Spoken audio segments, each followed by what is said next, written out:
Bienvenidos a Hora Clave en su mes aniversario. La pregunta con que yo iniciaría el programa esta noche es: ¿para quién trabaja Luis D'Elia? Cuando le sugerí a algún amigo esta pregunta me dijo: no, pero Ime, te estás ocupando de un peón en el tablero del ajedrez nacional. Es un jugador, es un actor de reparto. No, pero cuidado, que los que saben ajedrez saben que los peones en el ajedrez por ahí avanzan y aparece la categoría llamado peón pasado. Es el peón que pasa el quinto casillero y se convierte en muy peligroso. Entonces estamos frente a un peón pasado, porque es un hombre que no hace más que transgredir. Digamos, es un constante transgresor, ¿no? Ustedes recordarán, piquetes en la Shell, el nombre del gobierno, piquetes en la Shell. Algo mucho más grave, incendio de una comisaría. Incendio de una comisaría. Violación de propiedad de Tompkins en Corrientes, ruptura del candado, invasión del campo. La contramarcha contra la marcha de Bloomberg hace 10 días. El intento de contramarcha con discursos descalificatorios y demás. Y la última está en la revista Noticias de hoy. Yo se las muestro, ¿dónde se las muestro? ¿Acá? Producido el desconcierto. Sí, está allá, está allá. Ahí está. Los aprietes filmados de D'Elia. ¿Sabe lo que hace D'Elia? Invita amigos, o que creen ellos que son amigos, los filma y después los aprieta. Esto es lo que dice la revista Noticias. Si son una serie de transgresiones. Ahora, esas transgresiones están amparadas, porque el problema es otros transgresores van presos, les hacen proceso, los acusan, los detienen.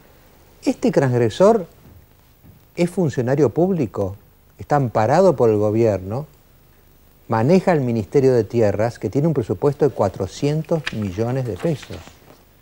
Entonces, quiere decir, bueno, es un transgresor funcionario, ¿no? Y entonces la pregunta es, ¿este funcionario para qué es funcional? Es decir, ¿cuál es la función que cumple D'Elia que justifica a ojos del gobierno retenerlo, tenerlo ahí, darle 400 millones por año para que maneje, aparte de miles de planes trabajar y demás?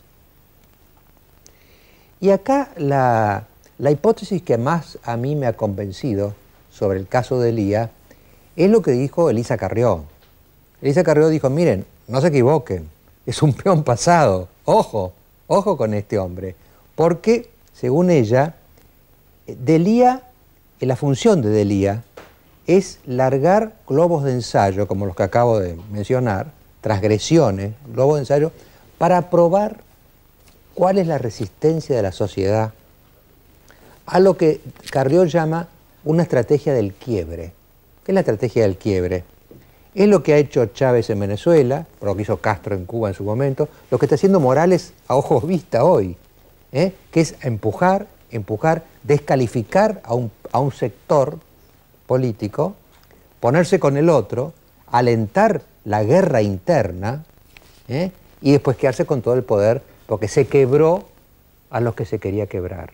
Esta estrategia de quiebre, según Carrió, y según Carrió también, entonces, Chávez, Morales, Castro antes, no se olviden que Chávez es el heredero de Castro, es el hijo que va a ver al padre cada 48 horas para ver cómo está.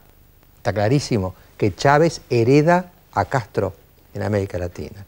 Y entonces, claro, según Carrió, en la Argentina, Kirchner no se anima tanto, pero prueba. Y probando lo hace a través de D'Elia. D'Elia es como el catador, como el probador de hasta dónde se puede tirar la cuerda en un país como la Argentina. Entonces, la pregunta que uno se hace es si realmente D'Elia forma parte intrínseca de la estrategia de Kirchner, como parte a su vez de una estrategia mayor en América Latina, cuyo líder finalmente es Chávez.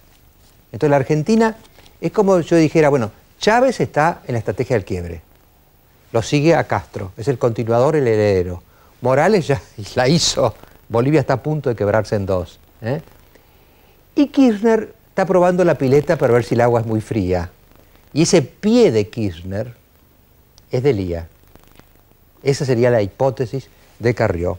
Por eso me parece a mí interesante que nosotros nos hagamos la siguiente pregunta, ¿no? Algunos dicen, y hay algunos periodistas observadores que dicen, no, lo que pasa es que quizá empezó así, pero de Lía se pasó, se está pasando. Y por lo tanto Kirchner en cualquier momento le baja el pulgar porque ya no resulta funcional. Entonces quiere decir que, bueno, que fue una alianza transitoria, caminaron juntos un camino por un tiempo y finalmente Kirchner se va a emancipar de esa dependencia de Lía y se va a despegar de él. Sería la hipótesis benévola, digamos, ¿no? La otra no, la otra dice, no, pará, están muy ligados, porque de Lía como pie de Kirchner, Kirchner probando a través de Lía, pero a su vez Kirchner y de Lía formando parte de un conglomerado cuyo jefe finalmente es Chávez. Y ya hay funcionarios argentinos que ya no uno sabe si son más chavistas o más kirchneristas. Por ejemplo, Garré, la ministra de Defensa, fue embajadora en Caracas y ha venido acá a ver si puede destruir las Fuerzas Armadas Argentinas. Y es ministra de Defensa. Bueno, no hablemos de Elisa Castro, que es la nueva embajadora en Caracas, a quien se le asignan relaciones muy estrechas con Chávez. Y de Lía será también parte de esa partida de dirigentes chavistas. Y si lo es, ya Kirchner no va a poder desprenderse de él así nomás. Porque ya es como que están enredados en una estrategia que los excede, porque es una estrategia latinoamericana, no una estrategia puramente argentina. Por eso yo les voy a plantear este televoto a ustedes, para ver cómo ven las cosas. La pregunta va a ser si usted cree que Kirchner se va a despegar de Lía, o si usted cree que no se va a despegar de Lía. Si uno cree que se va a despegar, es que dice, bueno, lo tomó de compañero de ruta por un tiempo, mientras sirvió, y después le va a soltar la mano. Y si no, usted dice, no, ojo, acá hay una estrategia más profunda, y este peón pasado, que es de Lía, forma parte de todo un juego de ajedrez más amplio que él, más amplio que la Argentina y de alcance latinoamericano, a cuya frente está nada menos que Hugo Chávez. Son las dos visiones, digamos, que yo querría que ustedes trataran de expresar en su televoto. Por eso yo le voy a pedir a Fernando a ver si puede concretar bien este televoto, que hay que prestar atención, creo yo, para votar. ¿Usted cree que Kirchner se va a despegar de Lía? Si usted cree que Kirchner se va a despegar de Lía, llame sin costo adicional al 4110-4181. Si en cambio usted cree que Kirchner no se va a despegar de Lía, llame sin costo adicional al 4110-4182. Bueno, acá tenemos con nosotros, ¿cómo llamaría?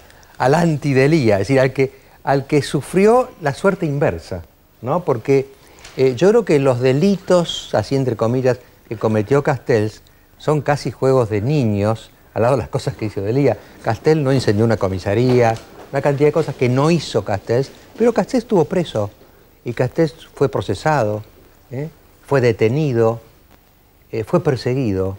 Entonces quizá él es el testigo más interesante que tenemos nosotros para ver cómo es el juego del gobierno con los que vienen de los movimientos piqueteros. Si hay una equidad, hay una justicia que diga, bueno, mira, si te pasás la raya, te llames de Lía o te llames Castells, te van a procesar. O es otro juego que dice, mira, si sos parte de lo mío, estás protegido. Y si no sos parte de lo mío, vas a ser perseguido. ¿Qué tal, Raúl? ¿Cómo le va? Buenas noches. ¿Qué tal? ¿Cómo está ¿Cuál fue usted? su vivencia de todo esto? Una primera aclaración, no comparto su punto de vista sobre la situación latinoamericana. Me parece que darle una inmensa identidad a alguien como de Lía, emparentarlos con procesos como los de Cuba, de Venezuela o de Bolivia, donde hay otra situación y que yo como socialista y hombre de izquierda defiendo esos procesos antiimperialistas. Y me parece que su amigo está equivocado cuando cree que está hablando de un peón sin importancia. D'Elia es el presidente de la nación. D'Elia refleja como nadie lo que es el kirchnerismo. Por eso los que plantean la renuncia de D'Elia o los que plantean por ahí votar en este televoto que el presidente se tiene que desligar de lo de D'Elia, me parece que es un error. D'Elia tiene que estar en este gobierno porque es la cara visible, transparente de lo que es el kirchnerismo, sin las mentiras, sin la hipocresía, sin los buenos modales. Esto, D'Elia es el kirchnerismo absolutamente, y no está en presencia de un loquito suelto, está en presencia de un cuadro orgánico que refleja puntualmente el pensamiento del presidente de la nación. Por eso la gente que cree que tiene buena imagen del presidente de la nación y una mala imagen de D'Elia se equivoca. D'Elia es Kirchner.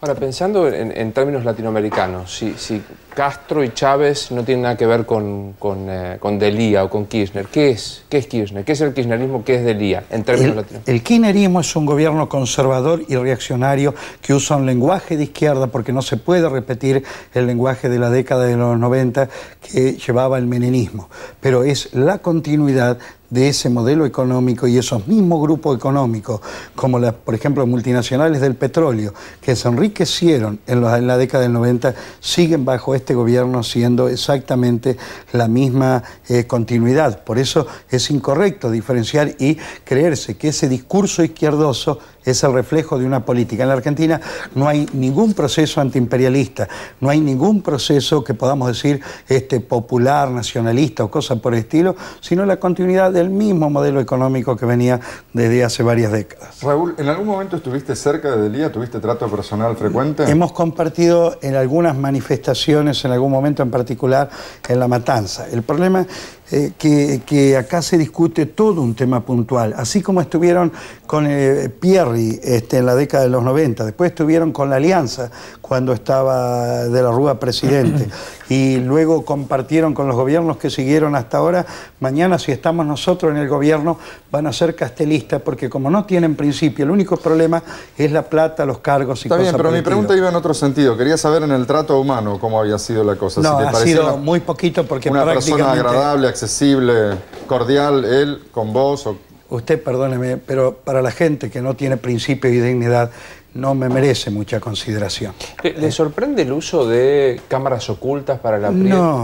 No, ellos trabajan puntualmente con todo, pero no solamente una cámara oculta, inocente si quiere y demás, en relación a la cantidad de operaciones que hacen.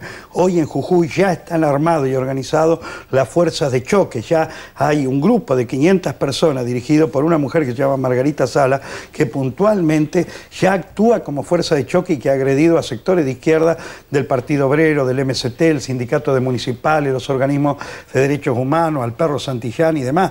No es que es chucherías como refleja la revista Noticias. Y en Misiones van puntualmente al armado de esos grupos de choque y en Río Negro también, directamente armados de grupos de choque con lúmpenes pagados desde los fondos estatales y, por ejemplo, en el ejemplo de Jujuy, ya manejan las cárceles, ya entran en cualquier horario a las cárceles y a la salida de los presos que van quedando en libertad, son ellos mismos los que lo están esperando y los integran a la estructura que maneja esta gente. Ahora, fíjese una cosa, Raúl, puede ser que sea así, pero las manifestaciones de transgresiones aparentes de D'Elia parecen apuntar en otra dirección.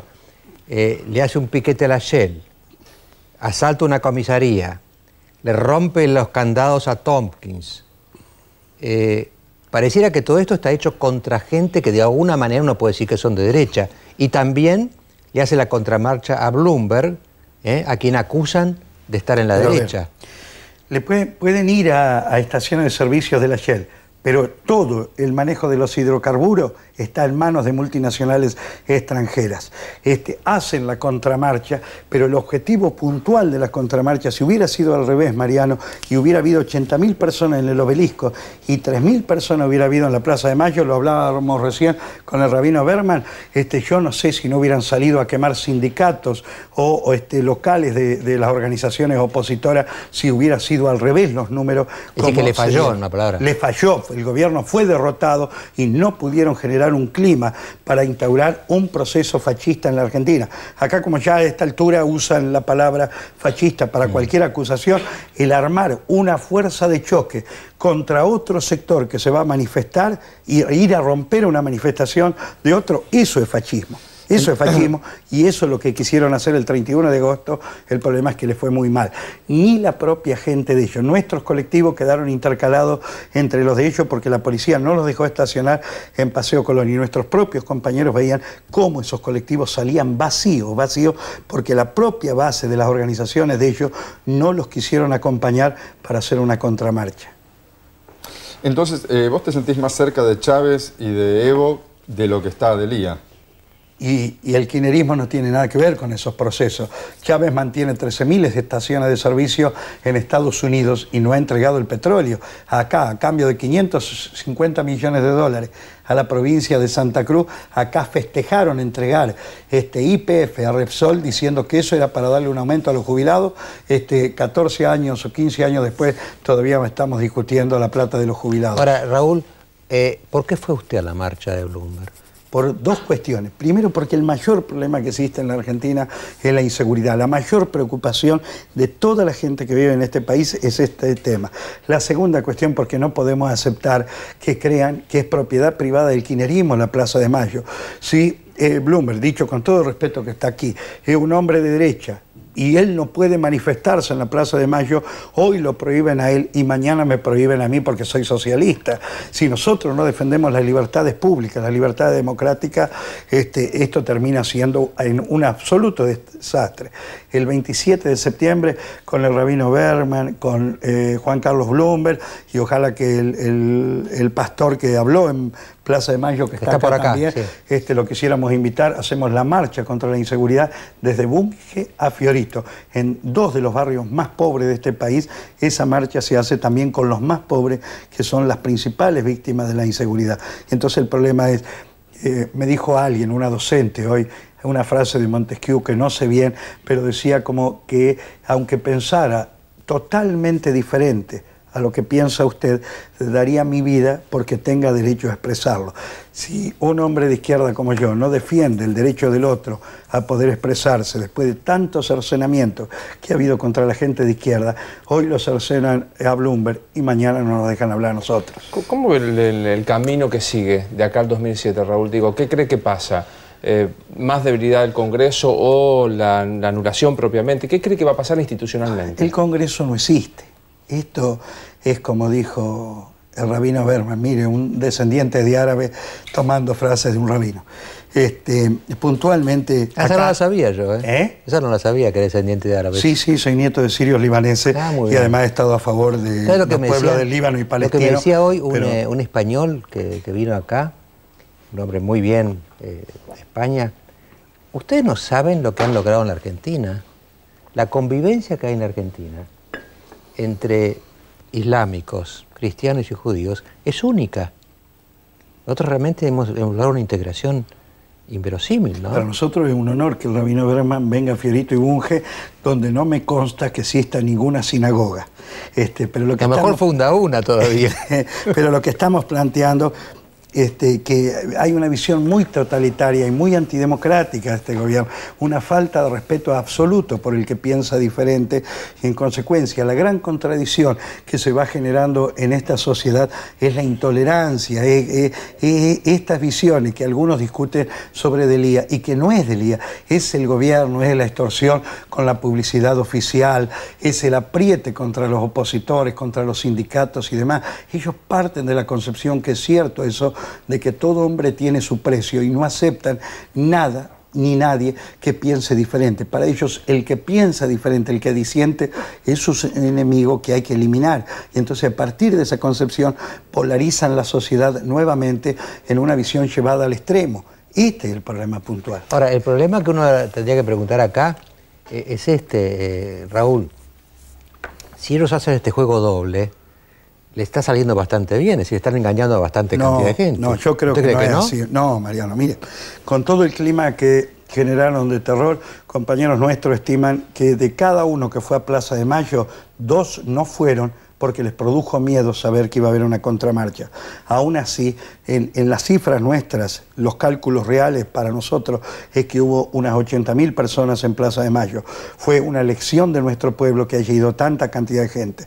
Luego, con micros gratis, con todas las cosas que reciben las organizaciones oficialistas, la gente no le fue, Mariano, le dio la espalda a sus propios dirigentes. Si a mí me pasara una cosa de ese tipo, me pongo a llorar de 10 años y demás. Les dio la espalda porque no quiso ir a una contramarcha a lo que se estaba haciendo en Plaza de Mayo, que es la segunda elección de este pueblo. Y la tercera fue que esos discursos que hubo en Plaza de Mayo fueron absolutamente democráticos, progresistas. Nadie planteó ahí ni mano dura, ni salir a reprimir, ni intolerancia, ni reivindicaciones de gobiernos militares, ni cosas por el estilo, que fue el tercer aspecto positivo. No es cierto que al gobierno le ha ido bien, ha sufrido una inmensa derrota con esto, y después no se le puede mentir a todos todo el tiempo.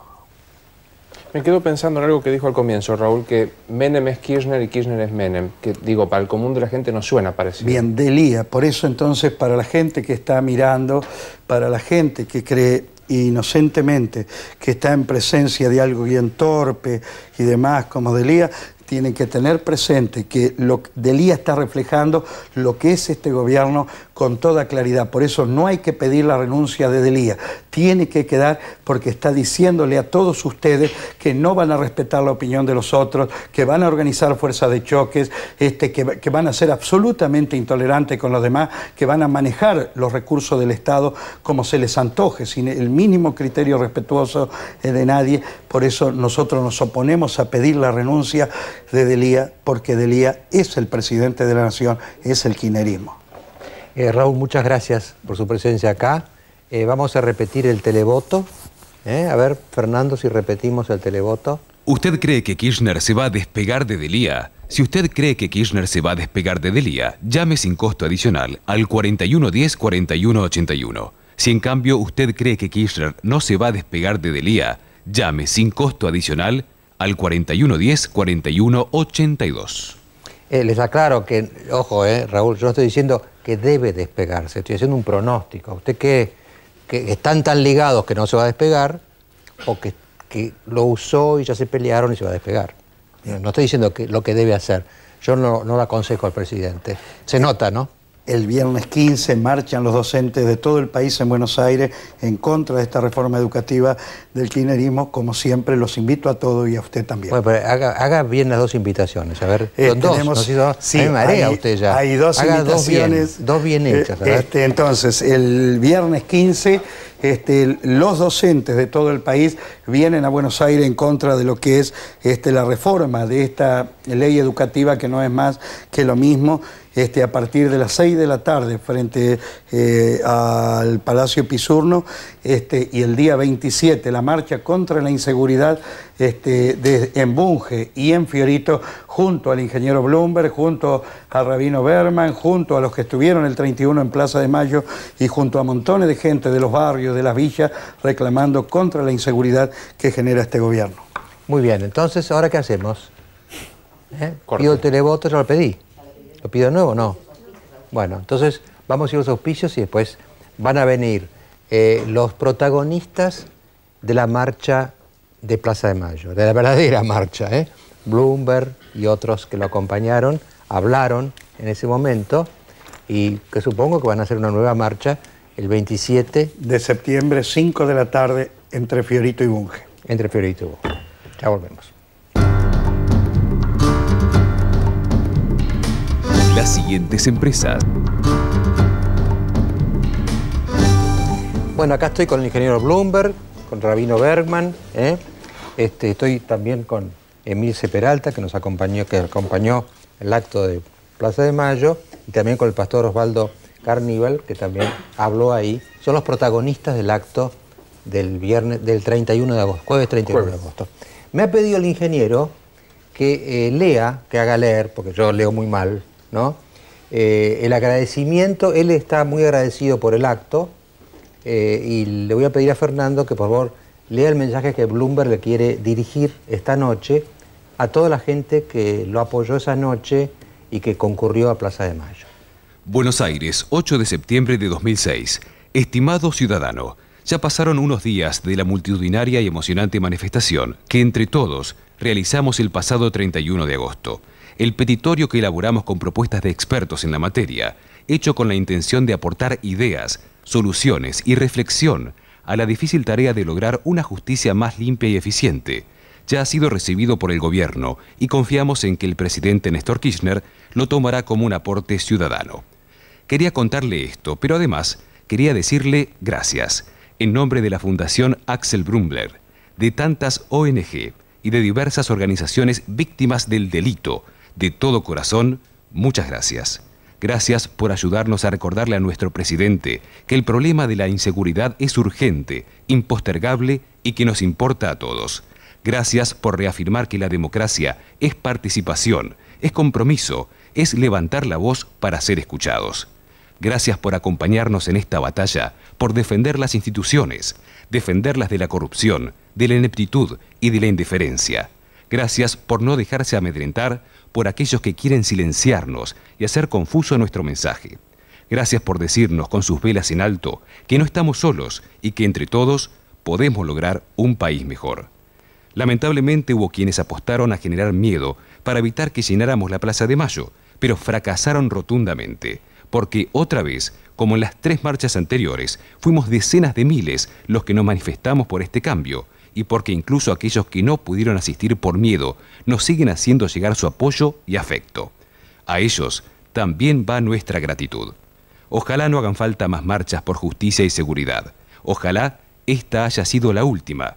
Pero no tenga duda, conciudadano, hasta que los chicos de este país no recuperen la posibilidad de jugar en las calles sin miedo, la Fundación Axel Bloomberg y quienes quieran, como en esta oportunidad, acompañarnos, seguirá haciéndose oír. Con eterno agradecimiento, Juan Carlos Bloomberg, presidente, Fundación Axel Bloomberg. Juan Carlos, recién decía Castells, bueno, hubo evidentemente maniobras, digamos, intimidatorias. Lo que no sé bien si lo que dice Castells es correcto en el sentido de que fue más gente la que no fue por temor que la que fue pese al desafío, digamos, ¿no? Otros dicen al contrario, que hay gente que le dio bronca, que la quisiera intimidar, y dijo, sí, ¿saben qué? Voy a ir. ¿Cómo evalúa usted estas dos reacciones posibles frente a la contramarcha que se intentó ese día? Yo creo que fue un error del gobierno haber hecho esa contramarcha, pero le digo, realmente la cantidad de gente que nos llama, que vinieron a la fundación, pedir disculpas que no pudieron ir porque tenían miedo. Así que hizo un impacto. Hizo impacto, en especial a mucha gente mayor, a mujeres, que digamos que no vinieron por eso. En su carta, ingeniero, usted dice, espero que sea la última marcha. Ni bien terminó la marcha, el ministro Aníbal Fernández dijo, no está en nuestra agenda lo que pide Bloomberg. ¿Esto qué implica? ¿Que va a haber que hacer otra marcha? Bueno, si vemos los ciudadanos y que las cosas no avanzan y seguimos con estos problemas, seguramente vamos a tener que hacer otra marcha para expresarnos, para que nos oigan, para hacernos sentir. Usted sabe que el otro día hicimos un televoto acá y yo generalmente, no sé por qué, tenemos que tener una conexión con la gente que mira, generalmente los televotos dan 90-10, 94-6, pero esta vez fue muy peleado, porque le preguntamos si Bloomberg tenía o no que entrar en política, y estuvieron muy divididas las opiniones. ¿Usted la tiene dividida adentro también la opinión? ¿Está dividido en su interior? Realmente no he analizado el tema en profundidad. Yo hoy me ocupo del tema de Axel, el martes vienen los alegatos. Es un tema muy importante para mí y sentirme, digamos, como padre en un juicio donde usted escucha llamadas telefónicas durante 3 años que estuvieron y cómo robaban vehículos todos los días y digamos cómo era liberado el Oso Peralta de comisarías y también cómo se falsificaban documentos en el Senado. Y usted escucha todo eso y los jueces que escuchaban eso están en funciones. Entonces mi objetivo es poder llegar al Consejo de la Magistratura, que se destituya a esos jueces, porque se podía haber dictado la muerte de Axel, muchos secuestros, pero también la muerte de mucha gente inocente con los robos de automotores. Hubo un momento de altísimo contenido, Rabino Berman, cuando usted mencionó en la plaza que no había derechos humanos de derecha o de izquierda. Una pregunta primero personal. ¿Es cierto que ha tenido problemas con su propia colectividad? Se dice que Daya y AMIA fueron convocados por el gobierno para que repudien su discurso. Sí, yo, digamos, quiero volver a hacer énfasis en el eje de esta dimensión que creo que es nueva y buena para la ciudadanía argentina. En principio, que seamos diversos no implica que estemos dispersos. Y que estemos juntos, que no estamos ni homologados ni pensamos lo mismo. En el caso de lo que el ingeniero Bloomberg plantea, no hay un estudio detallado de gente, en este caso como nosotros, inexperta en la materia de seguridad para ir a ratificar o no su contenido. Ni tampoco avalar ni siquiera quienes fueron a la plaza. Aún policías exonerados o personas que nos preocupan a nosotros respecto a lo que representan, no somos nosotros, digo los ciudadanos, los que tenemos que dirimir eso. Porque si funcionara la justicia, el que no tiene que estar en la calle no estaría en la calle ni en ninguna plaza, y el que de alguna manera tiene una idea, aunque yo no coincida, los derechos constitucionales nos unifican a los argentinos en esa diferencia de opinión y expresión. Por lo tanto, este tipo de categorías universales de adjetivación, que no es otra cosa que un estereotipo, porque realmente si pensamos diferente, eso tendría que ser riqueza para la diversidad nacional, porque de hecho nuestras expresiones religiosas, culturales, son diferentes. Esta idea de que la Argentina sea un crisol de raza, que en el fuego todos nos fundamos en una masa que alguien va a moldear, todos igualitos, todos iguales, todos redimidos por un sueño que tiene uno y no que tenemos todos, debería ser cambiado por un mosaico multicolor, donde aún en las diferentes proporciones cada uno aporta su singularidad y componemos entre otros esta diversidad. Por eso contesto puntualmente tu pregunta. La comunidad judía organizada en instituciones emblemáticas, que no necesariamente son ni centrales ni representativas, no puede ser confundida con los judíos de la Argentina. Los problemas que nosotros planteamos en la sociedad argentina respecto a representatividad y legitimidad de la voz de la base, ¿por qué la comunidad judía organizada estaría exenta de los mismos criterios que nosotros planteamos en la sociedad? Por lo tanto, yo creo que no es el eje, ni tampoco tenemos que polemizar con respecto a esta situación. Nosotros la tenemos que transformar en la agenda de los argentinos. Sin ánimo de polémica, ¿existió la molestia? No, es público, claro, existió la molestia y hubo una comunicación que salió publicada como desautorización o ratificar que yo no hablo en nombre de la comunidad judía organizada, cosa que es una obviedad porque nunca me arrogo esa representación y por otro lado era una cosa obvia. ¿Sabes lo que hay acá, Rabino? Yo creo que hay un poco, nosotros los que somos de la tradición católica, tenemos atrás la idea del Papa. Es decir, alguien nos pone en caja por suerte. Bueno, pero en la comunidad judía eso no existe. En cambio, entre los judíos, entre los protestantes, los musulmanes, o entre los mismos islámicos, no existe. Hay diversas escuelas, no tienen papa, no tienen papa. Claro, pero hay una lección. Nosotros tenemos la idea de si, por ejemplo, si algún judío dice que el rabino Berman no lo representa, le decimos crisis. No es ninguna crisis, sería crisis en nuestras estructuras religiosas, pero no es en la de ellos. Pero hay dos aprendizajes, yo creo, muy importantes. Por un lado es que desde mi presentación creo que lo que parece innovador es que yo hablo como argentino, de la agenda de los argentinos y de los temas argentinos, integrando mi identidad judía y mi vestidura rabínica a un tema de todos. Nosotros estamos acostumbrados a que cada uno sale como corporación a defender sus propios intereses y su agenda como grupo segregado de esa diversidad que tiene la nación. Ahora, con respecto a este plano, yo creo que hay un mensaje para nuestra comunidad y yo quisiera que sea enriquecedor para toda la sociedad. Nosotros tenemos una disyuntiva, me refiero a la gente, o gueto o ciudadanía. Y nosotros lo que estamos planteando es ciudadanía. ¿Harías política? ¿Darías un trabajo político?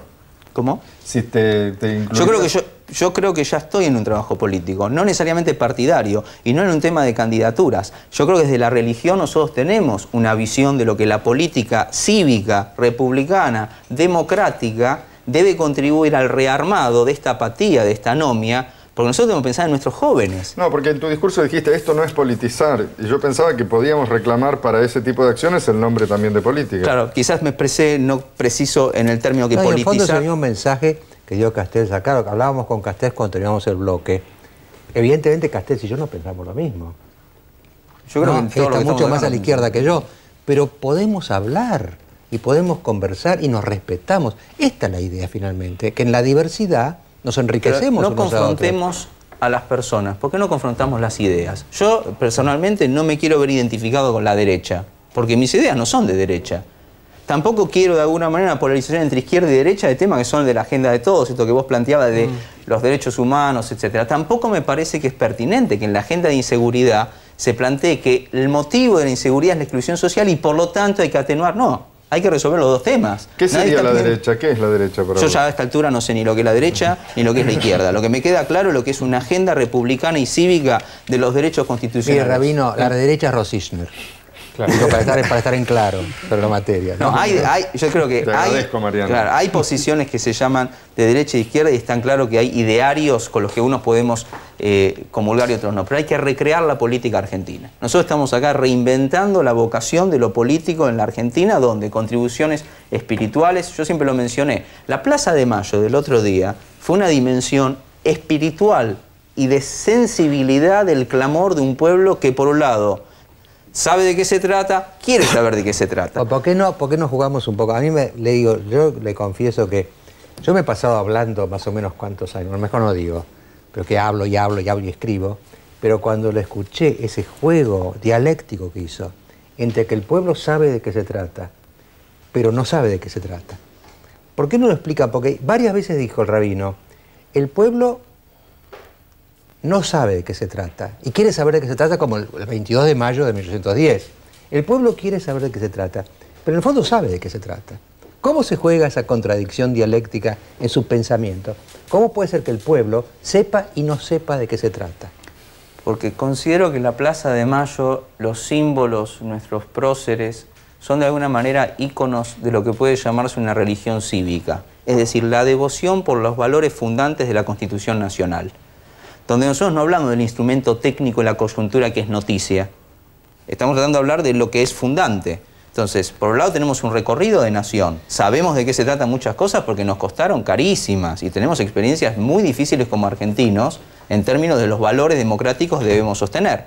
Pero algunas cosas no sabemos de qué se trata en términos de interpelar y apelar a un cabildo abierto ciudadano que tiene que estar abierto y vigente. Si ya no entramos en el edificio del Cabildo, usemos la plaza, pero convoquemos a los ciudadanos de manera abierta y participativa a tener una agenda donde en la riqueza de estas diferencias tampoco confundamos, que yo también quiero plantearlo. Yo para nada acepto que mi lugar es de oposición. Y yo no hablo en contra del gobierno, porque además es nuestro gobierno, porque también eso nosotros tenemos que volver a ratificar, que es nuestro gobierno de todos los argentinos. Yo interpelo a la ciudadanía. Nosotros somos partícipes necesarios por acción u omisión de una democracia solamente formal. Nosotros no sostenemos realmente con participación el voto que emitimos. Y el país se transforma para nosotros más en una cancha de fútbol, donde cada 2 años elegimos qué partido, nos subimos a la tribuna, hinchamos por unos o por otros, pero otros juegan el partido de todos nosotros. Puede pasar que un día uno se lleve la pelota y no juguemos más. Hay una frase famosa de Rousseau, ¿no? Decía, algunos pueblos son libres solamente el día que votan, al día siguiente vuelven a ser esclavos.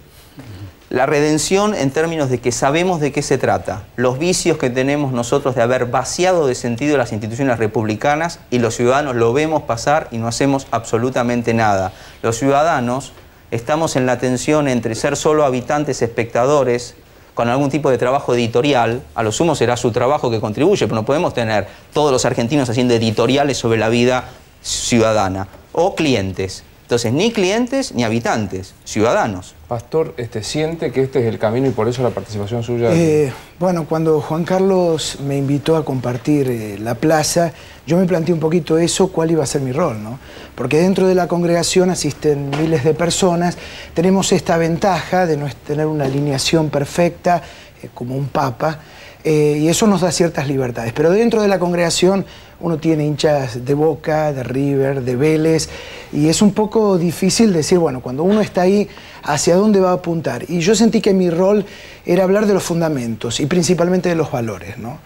Traté de recordar un poco aquel momento fundacional de la Constitución, donde justamente los constituyentes inspiraron, invocaron a Dios como fuente de toda razón y justicia. Y un poco lo que decía, que creo que cuando uno pierde esa invocación, porque antes de legislar, de poner las leyes, lo primero que hicieron fue invocar a Dios. Y me gustó tanto la idea de Juan Carlos, que para mí fue una gran sorpresa, que en un evento tan grande él sumara la espiritualidad. Porque de algo que sí estoy convencido, recordaba unas palabras de la esposa de Martin Luther King. Ella dijo, luego de haber hecho una lucha tan grande y haber visto a su esposo morir por un sueño, ella dijo que estaba convencida de que las leyes no cambiaban los corazones. Y yo creo que aunque logremos determinadas leyes, si no acompañamos las leyes o nuevas leyes o mejores leyes, si no anhelamos que cambie el corazón de la persona, difícilmente todo cambie. Es decir, podemos tener nuevas leyes, pero si sigue siendo el mismo juez o el mismo fiscal, creo que va a ser muy difícil el cambio. Y creí que mi rol era hablar justamente de los valores, de los principios, de los fundamentos, que son, creo, los que producen los cambios de fondo, ¿no? ¿Y cómo hemos superado todo? Porque yo me acuerdo cuando yo era chico, cuando yo era chico, teníamos prohibido leerlos a Tillich, a todos los protestantes, no podíamos. A los católicos no. Teníamos que pedir permiso para cualquier libro medio raro, ¿no? Y me acuerdo que lo primero que leí yo sobre los protestantes es un famoso libro de Bossuet, un obispo católico del siglo XVII, que decía Historia de las variaciones de las iglesias protestantes, que era, nosotros los católicos somos uno. Chau. Entonces ellos como varían, es que son falsos, porque si no, no variarían. Es decir, les hemos dicho protestantes, yo creo que no deberíamos decirles más protestantes. Bueno, en porque realidad ya no los vemos como que, claro, como que son rebeldes, como que no se alinean. Y hoy en día no alinearse ya no es un pecado, es una virtud en la sociedad pluralista que vivimos. Bueno, la espontaneidad de esa espontaneidad también es lo que le ha dado el crecimiento a las iglesias evangélicas, ¿no? Que a veces se dice, bueno, ¿qué es lo que hay detrás? Quizás estar muy cerca de la gente. Y por el otro lado, la experiencia espiritual que uno nota. Es un fenómeno que, bueno, tiempo atrás lo hablamos acá, en las cárceles. Es decir, que uno nota cambios en los presos que realmente a uno le sorprenden y dicen cómo pueden cambiar en penales como el caso de Olmos, que con una población carcelaria de 3.000 hay aproximadamente 1.600 que asisten diariamente a las reuniones evangélicas, donde hay cambios de conducta, donde hoy en día las autoridades penitenciarias toman como una de las 3 patas fundamentales el trabajo espiritual que se hace en las cárceles, ¿no? Emilce, ¿cómo vivió la marcha, digo, desde el lugar en donde para usted no es un discurso de ciudadanía, sino es la sensación de Diego? Digo, ¿cómo vivió la marcha de Juan Carlos y cómo vivió la de Delía? La de Delía fue desastrosa. No puede tomar tanta represalia contra un representante. Yo digo que Bloomberg, no porque esté presente, es un representante de todo, que está buscando que cambie este país, seguridad y justicia. Y para mí es, qué sé yo, una sensación de una lucha que le vengo caminando hace 4 años. Mucha gente se recuerda el caso de Diego. Digo, nuestro hijo nos dejó un camino para seguir, que es buscar seguridad y justicia. Nosotros emprendimos una lucha, es la misma. Hablamos el mismo idioma, porque sabemos lo que sentimos. Cuando salió la revista Bloomberg en la habitación de Axel, yo también estoy en la habitación de Diego, como hace 4 años. Nosotros somos sobrevivientes de lo más trágico que pueda pasar. Es horrible, es desastroso. Sobrevivimos cada día. Por eso yo no digo 4 años, hace 48 meses que lo perdí a Diego. Porque es cada día de mi vida, cada día que pasa, sobrevivimos cada día. Ahora, ¿sabe cómo lo veo yo? El caso suyo, el caso de Bloomberg.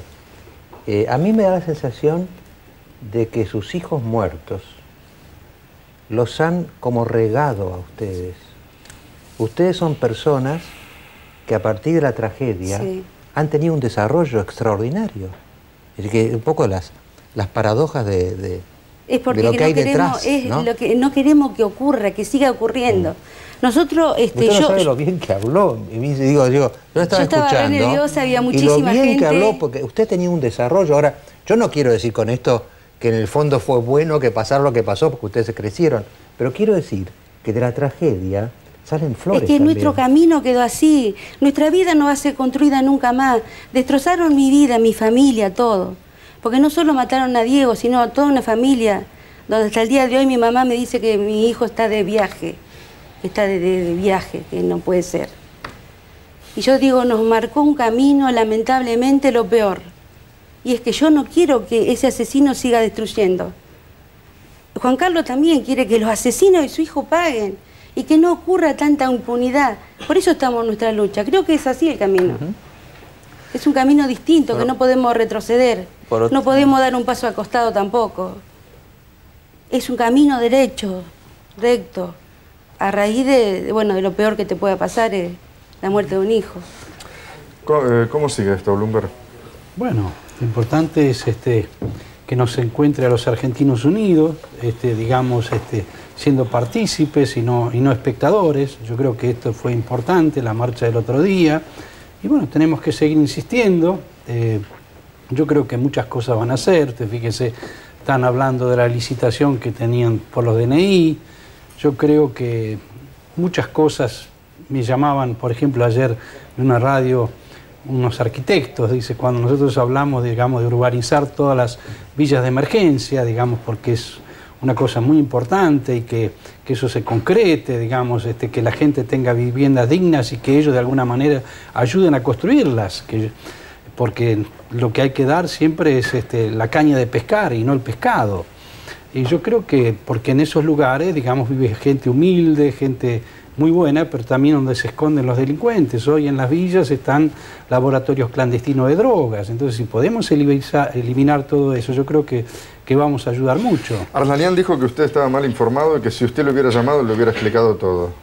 Mire, yo he hablado mucho con Arlanian cuando él asumió. Yo le había dicho, me acuerdo en su momento, le digo, mire, yo creo que usted ya estuvo una vez y usted se fue. Entonces ya pasó su periodo. Además, le digo, para estar en ese trabajo, digamos, digamos, una policía con tantos problemas y demás, la persona que tiene que ir a hacer el trabajo tiene que tener un guardapolvo blanco, ¿entiende? Y él, por otro lado, como abogado, defendía a este señor que estafó a los jubilados y otras cosas. Entonces, es muy difícil hacer un trabajo. Además, para hacer eso, uno tiene que ser de la especialidad, tiene que tener un experto en seguridad.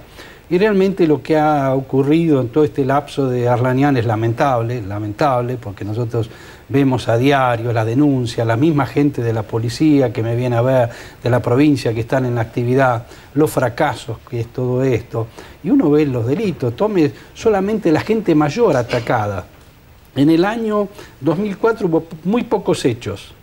En el año 2005 tuvimos registrado en la Fundación 1.318 casos. De ellos, el 77% fue en la provincia de Buenos Aires. De esa gente asesinaron 58. De lo que va de los primeros 6 meses de este año, el ataque a gente mayor son 1.050 casos para los primeros 6 meses solo en la provincia de Buenos Aires. Entonces, fíjese, esto no, es un desastre esto. Y realmente, Arlanian, cuando yo tuve la reunión con el señor gobernador y él, yo anoté todo lo que él dijo, que se iba a hacer esto, que se iba a hacer lo otro. Prácticamente no se ha cumplido. Juan Carlos, no hay que hacer nunca eso, nunca hay que anotar. No hay que anotar. Nunca hay que anotar. Ingeniero, ¿cómo toma cuando desde algún sector del gobierno se sale a desprestigiar su imagen diciendo está rodeado de policías exonerados por malos policías? No, yo no estoy rodeado. Esto también decían que, digamos, en la marcha de la seguridad, y yo tengo que agradecer de todo corazón al jefe de la Policía Federal el trabajo que ha hecho realmente brillante, y digamos, nosotros escuchamos a todos. Hay mucha gente que, digamos, fue destituida de la policía de la provincia, donde se van a hacer innumerables juicios, ya están en juicios que después lo vamos a pagar todos.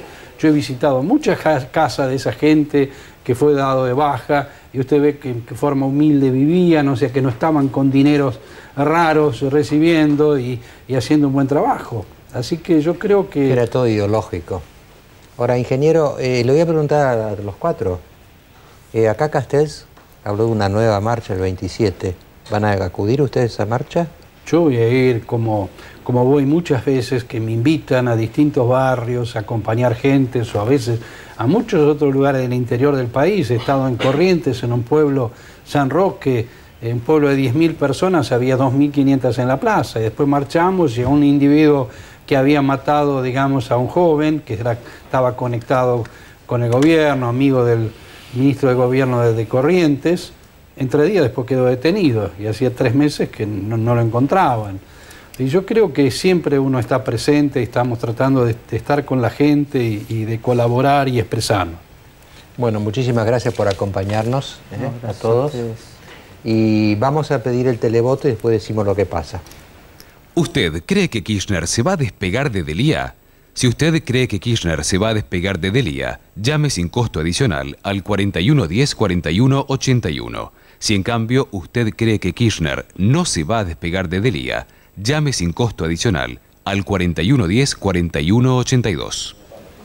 Después del corte, y después de agradecerles a ustedes que estén con nosotros esta noche, vamos a tener unas figuras políticas más destacadas y quizá con más horizonte que tiene la Argentina, que es el diputado Hermes Wiener.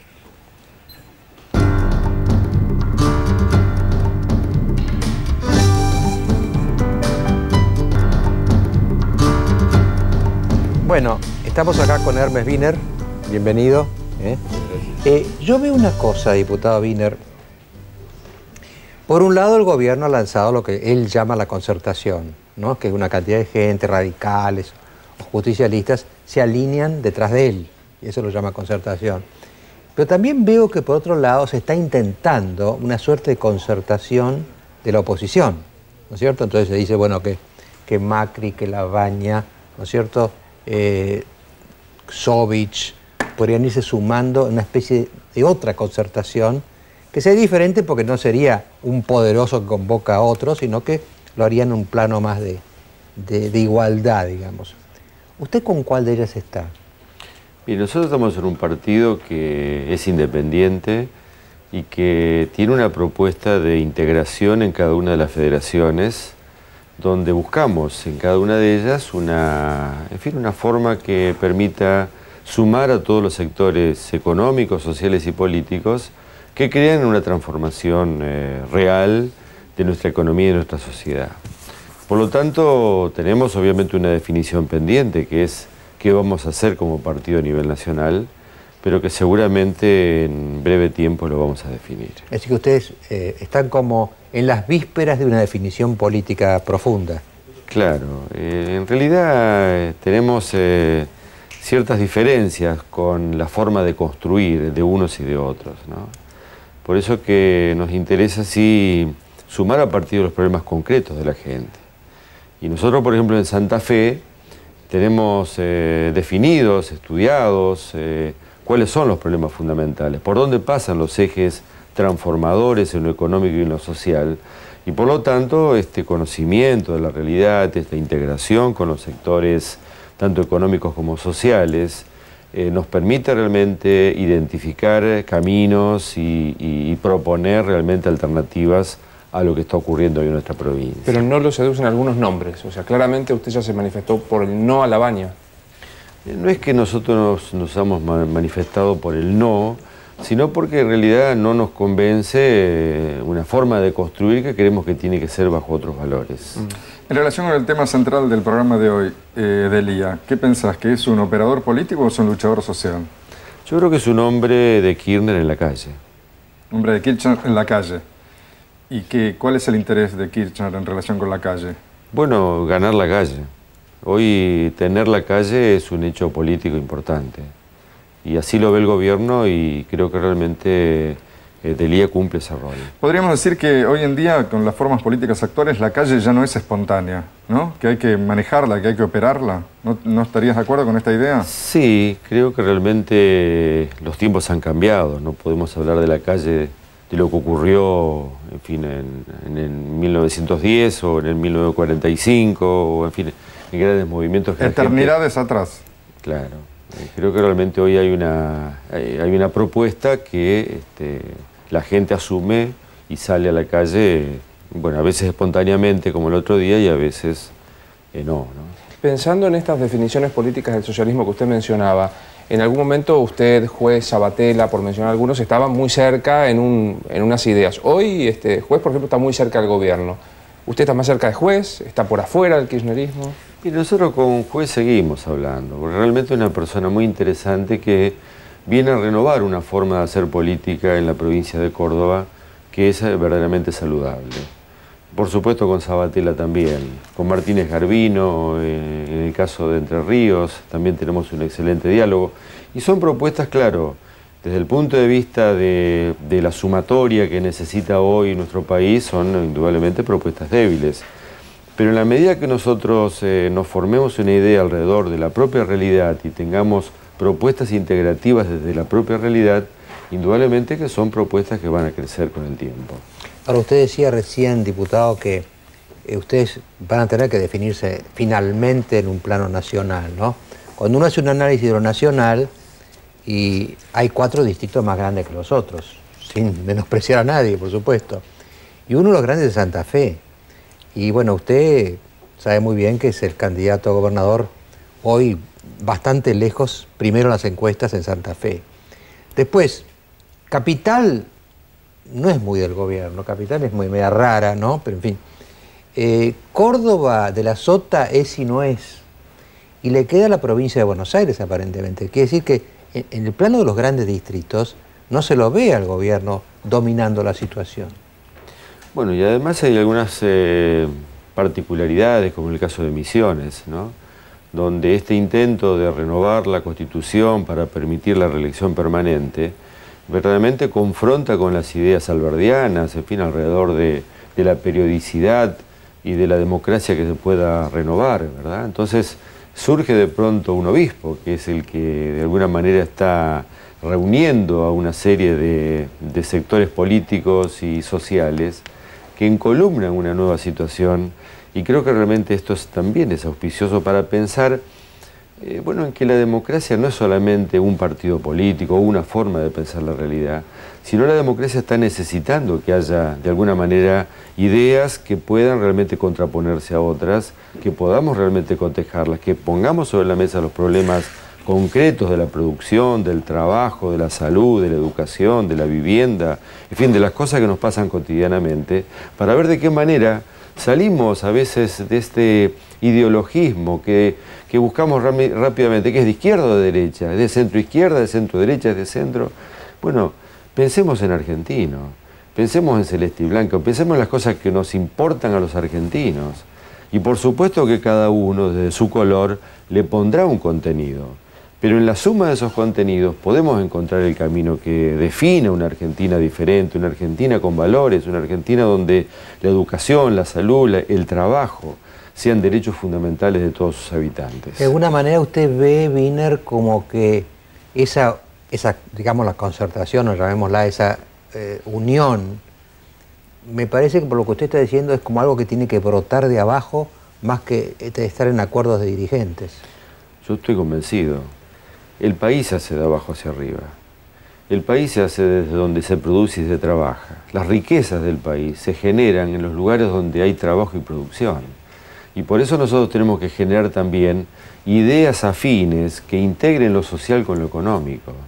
Fíjese que Argentina tuvo una gran posibilidad con Australia, con Canadá, de ser parte de esos nuevos países que verdaderamente dieron un ejemplo al mundo, ¿no? en una construcción económica que tal vez comenzó retrasadamente con otras economías, pero que esa vinculación permanente de lo económico con lo social permitió realmente tener a través de estas naciones este crecimiento que Argentina indudablemente lo perdió. ¿Siente que Kirchner tiene esta vocación de construir de abajo hacia arriba o siente que no respeta lo que usted dijo? No, yo creo que Kirchner ha hecho un gran avance en el país y indudablemente que la economía sigue creciendo, hay sectores que le va muy bien, pero que indudablemente nos falta un condimento fundamental que hace la integración de toda la nación. Pero hablemos de la República. ¿Es respetuoso de la República el presidente?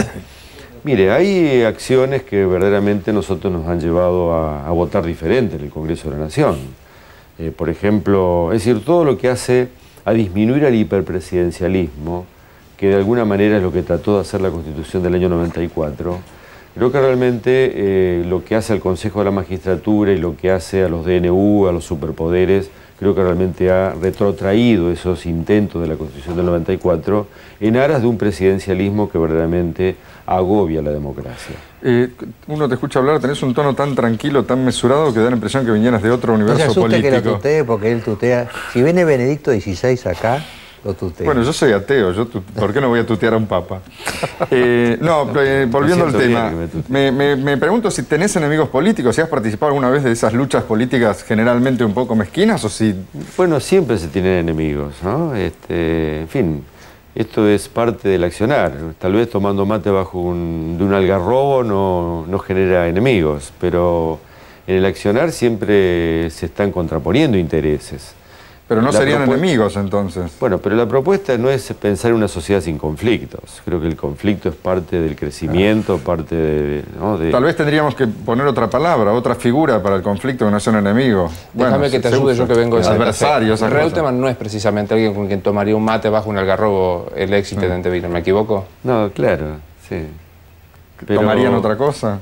No, creo que tomarían nada. No tomarían nada. No creo que no tomarían. ¿Qué visión tiene de quien alguna vez fue un cuasi presidenciable como Reutemann? Bueno, que fue un hombre que realmente llegó a la política y luego creció mucho, ¿no? Aprendió muchísimo en la política. Fue de los, recién llegados sociales a la cosa pública que tal vez más ha triunfado. Y creo que realmente hay un tiempo que se ha terminado, que es el tiempo donde tenemos que consolidar propuestas políticas, hay que volver a recuperar esta idea de que el partido tiene que ser un lugar de formación política, de formación de cuadros técnicos políticos, hay que volver a pensar que hay que pensar en programas. Creo que esto realmente hay que reflotar, porque nuestra democracia se basa en la existencia de partidos políticos. Entonces, o los que existen se mejoran, o se crearán nuevos, pero que indudablemente en esta democracia representativa necesitamos de la existencia de los mismos. Usted vio, diputado, que tenemos 5 o 6 referentes en la Argentina de hoy, ¿no? Bueno, por supuesto Kirchner desde el gobierno, pero tenemos Carrió, tenemos Macri, tenemos Labaña, tenemos Sovich, tenemos Wiener, ¿no? Usted, estos 4 o 5 referentes que digo, ¿usted cree que pueden acercarse unos a los otros o son narcisismos insuperables? Yo creo que se pueden acercarse en tanto y en cuanto pongamos sobre la mesa qué es lo que queremos hacer. Porque en general estamos acostumbrados a vótenme, que después yo voy a demostrar lo que quiero hacer. Y nosotros tenemos que decir, bueno, ¿cómo vamos a mejorar la producción? ¿Vamos a seguir siendo un país exportador de commodities? ¿O nos vamos a animar a transformar esos commodities, agregar valor y exportar valor, exportar trabajo? Creo que son cuestiones elementales. ¿Qué vamos a hacer con la educación? ¿Nos vamos a quedar con esta educación como tenemos hoy? ¿Vamos a aceptar este desafío de debatir una nueva ley de educación? ¿Vamos a colocar sobre la mesa las opiniones de la comunidad educativa, de los maestros, de los docentes, de los niños? ¿Por qué no podemos hacer opinar a los niños? En Rosario, en los consejos de niños, como nos enseñó Tonucci, realmente funcionan y dan opiniones los niños cómo tiene que funcionar su barrio, su plaza, su club. Creo que realmente esto es lo que nosotros tenemos que pensar. Todos son personas valiosas, pero en tanto y en cuanto ponemos realmente adelante qué es lo que queremos hacer. ¿Se han aplicado ideas formuladas por los chicos? Por supuesto. ¿Por ejemplo? Bueno, por ejemplo, la granja de la infancia, el jardín de los niños, la isla de los inventos, el día del juego y la convivencia, la línea verde. Son todas cuestiones que han sido debatidas en los consejos de niños y realmente es altamente saludable para el adulto estar allí en presencia de este debate que generan los propios niños. En tren de pensar en discusiones como esta que usted da, en la seguridad, ¿se siente cerca de la propuesta Bloomberg o lejos? Mire, yo creo que Bloomberg es un hombre que, por lo menos como padre, nos merece una gran sensibilidad, ¿no? Creemos que realmente es una persona que ha sufrido mucho y que sigue sufriendo por una pérdida irreparable. Y bueno, como todo hecho violento como el que vivió es total y absolutamente deplorable, ¿no? Ahora, lo que nosotros pensamos es que la construcción que hay que hacer para disminuir estos índices de inseguridad tiene que pasar fundamentalmente por tener, por un lado, obviamente una estructura de seguridad adecuada, tecnificada, pero también pensar en lo social. Y creo que realmente esto tiene que surgir de propuestas... No, no es una cosa o la otra. Claro, no es una o la otra, son las dos. Son las dos. ¿De haber estado en Buenos Aires hubiera sido la marcha de Bloomberg? Probablemente no.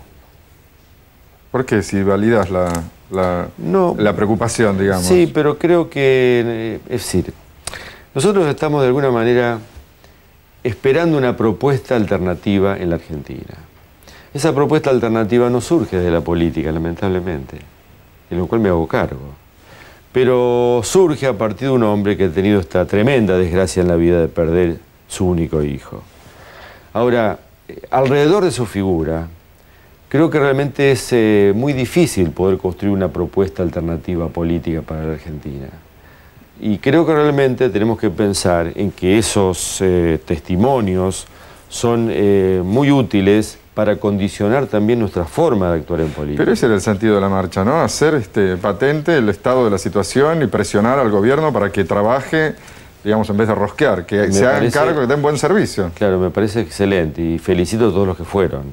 Quiero decirte que desde mi posición o desde mi forma de pensar, sería un error creer que Bloomberg puede ser un referente político que pueda renovar la política en la Argentina. Es que nadie pensó eso al ir a la marcha. Lo que pensamos es que hay un problema, ¿no? Sí, no, claro, nadie lo pensó, o probablemente excepto los críticos. Probablemente muy poca gente lo dice. Pero no los críticos, ¿eh? Todos aquellos que estén ilusionados con la figura de Bloomberg, para que realmente trascienda esa figura al campo de la política y pueda hacer una renovación de la política. Yo dudo de esta forma de poder construir. Una pregunta técnica muy inmediata. Usted presentó un proyecto por el tema jubilaciones, el gobierno acaba de anunciar un aumento del 13% a partir del año que viene. ¿Le satisface? ¿Le parece que es el cambio? No, en absoluto.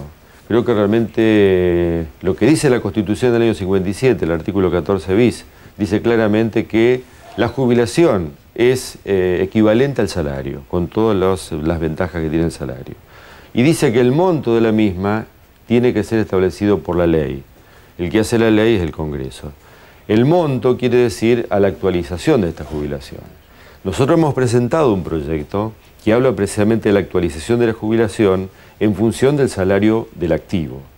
Y por lo tanto creemos que este es el sentido que le ha dado el fallo de la Corte y que no ha sido interpretado por el gobierno. Una última pregunta, diputado Wiener.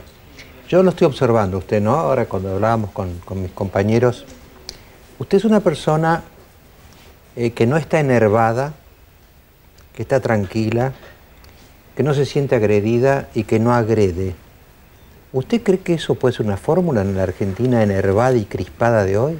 No, yo creo que lo importante es que uno sea como lo siente. Y creo que lo que más valora la población es cuando uno no sobreactúa, sino que es como es en la vida cotidiana, en el barrio, en fin, en los programas de mi ciudad de Rosario, en la provincia de Santa Fe, en las visitas que hacemos en el interior. Estuvimos, por ejemplo, el día viernes en la feria de San Guillermo, un pequeño poblado del norte santafesino, una feria realmente muy importante con el diputado Morini. Y bueno, realmente poder estar en los stands y conocer lo que dicen los productores, nos da a nosotros un gran conocimiento y nos permite realmente identificar allí problemas que luego en el Parlamento Nacional los llevamos como propuestas concretas. Creemos que realmente hay mucho por hacer por Santa Fe todavía que se puede llevar al Parlamento Nacional. La última pregunta de todas es esta, porque nunca es verdad que la última es la última, pero esta es la última. Si usted llega a ser gobernador de Santa Fe, como creo que es probable,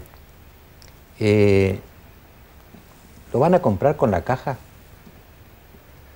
Bueno, yo le digo que no, absolutamente que no.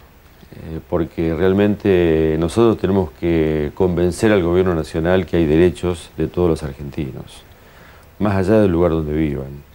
Creo que nosotros escuchamos en algún momento algún mensaje que decía hay provincias inviables y la única forma de tener viabilidad es de tener una caja.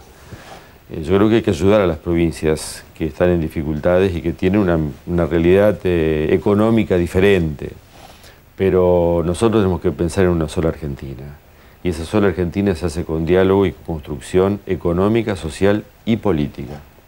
Diputado, miren, muchas gracias por estar con nosotros. Gracias a usted. Vamos a pedir el televoto y después anunciamos. ¿Usted cree que Kirchner se va a despegar de Delía? Si usted cree que Kirchner se va a despegar de Delía, llame sin costo adicional al 4110-4181. Si en cambio usted cree que Kirchner no se va a despegar de Delía, llame sin costo adicional al 4110-4182. Bueno, después vienen nuestros comentarios finales y el televoto, naturalmente, que está en proceso con cifras un tanto sorprendentes, diría. Muchas gracias, diputado. Gracias a usted. Ya volvemos.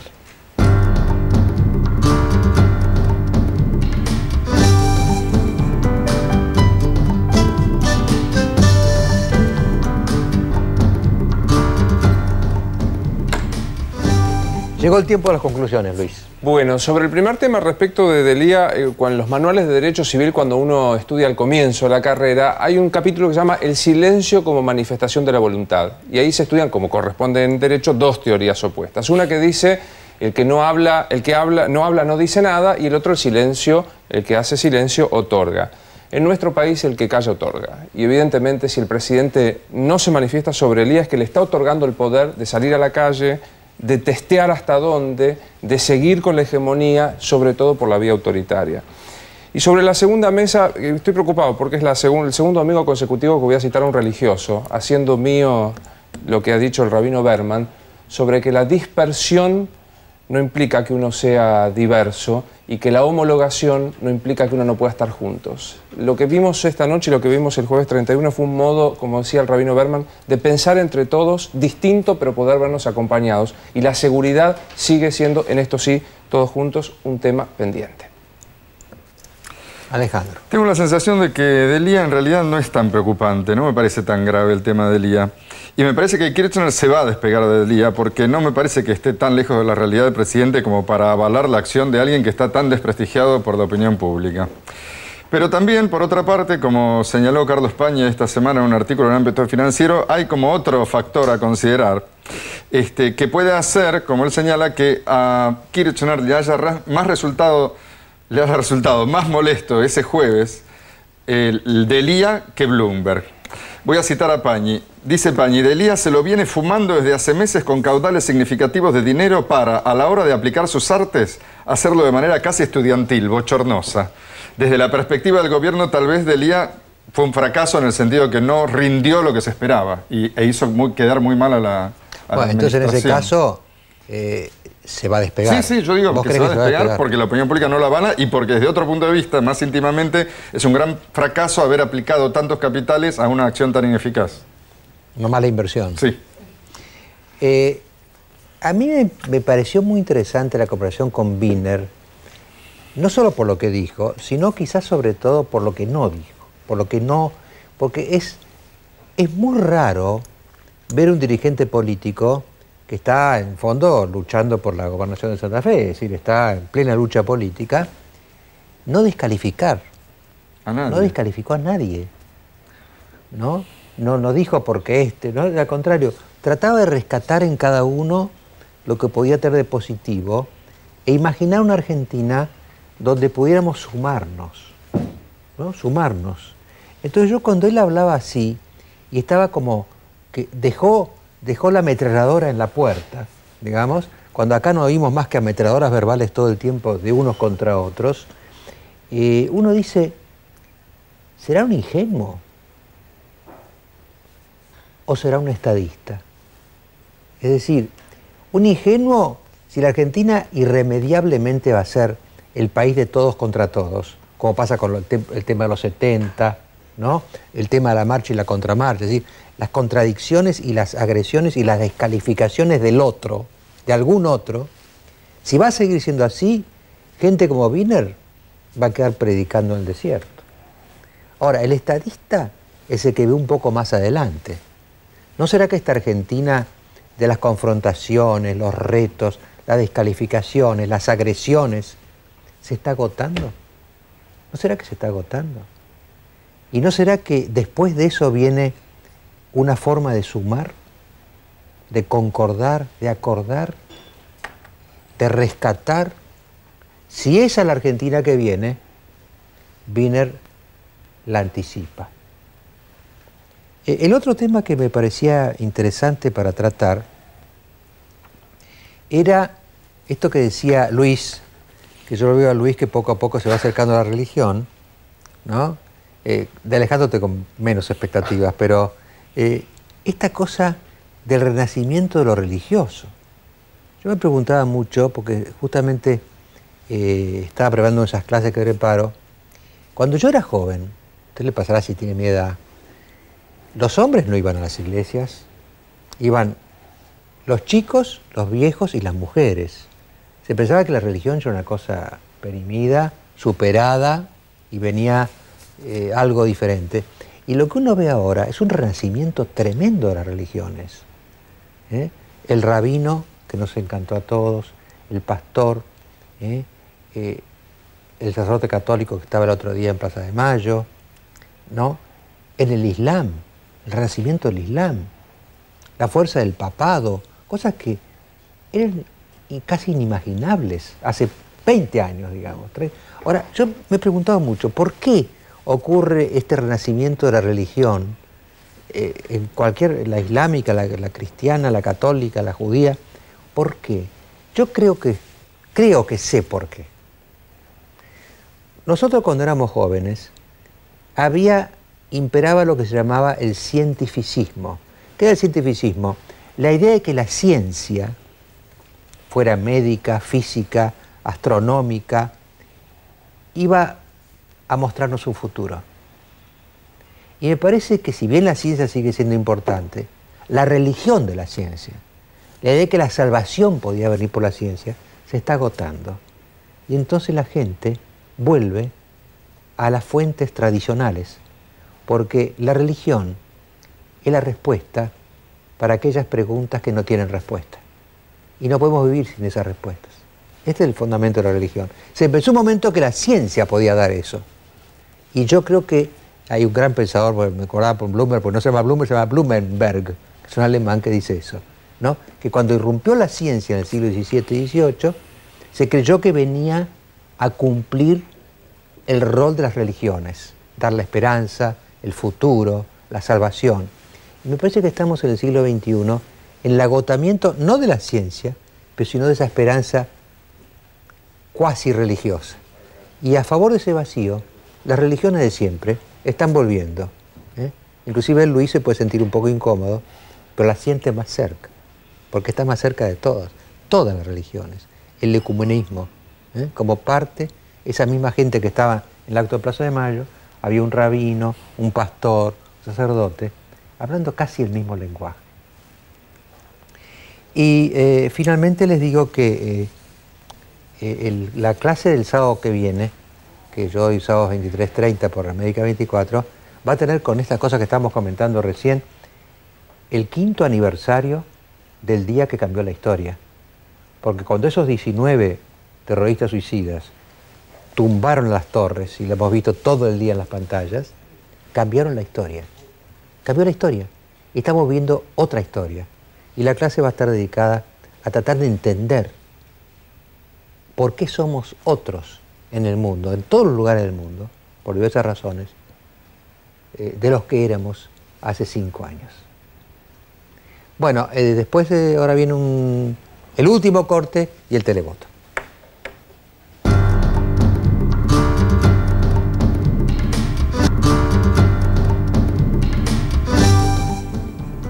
Bueno, votaron 12.100 personas y vamos a dar los porcentajes. Por favor, Fernando, ¿nos puede decir los porcentajes? Los que creen que Kirchner se va a despegar de Elía y los que creen que no se va a despegar de Elía. El 17% cree que Kirchner se va a despegar de Elía. En cambio, el 83% cree que Kirchner no se va a despegar de Elía. En cuanto a mí, ya me despegué de Elía hace mucho tiempo. Hasta el domingo. Muchas gracias.